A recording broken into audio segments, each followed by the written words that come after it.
আজি আমি past perfect continuous tense shortcut with practical use কেনেকৈ হয় এটো শিকিবলৈ গৈ আছো বলো definition to whole action started in the past and was going on long time in the past মানে হল অতীতত কিবাটা কাম আৰম্ভ হৈছিল আৰু সেই কামটো অতীততে চলিয়েই আছিল বুজাবলৈ দীঘলীয়া সময়লৈকে চলিয়েই আছিল এতিয়া নহয় কিন্তু সেই তেতিয়া বুজি পাইছে যেতিয়া আপুনি কব বা লিখিব সেই সময়ত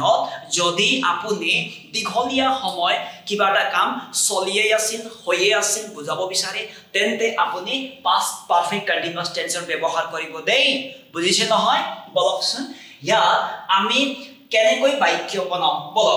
sub framework to sub subject had been v1 ing object sentence to whole I had been dancing at the party মানে হল মই পাৰ্টিত নাচিয়েই আছিলো বুজি পাইছে তো এতিয়া মোৰ এটা আগ্ৰহ থাকিল বা এটা ৰিকুৱেষ্ট থাকিল যে ডেফিনেশন এজ ইট ইজ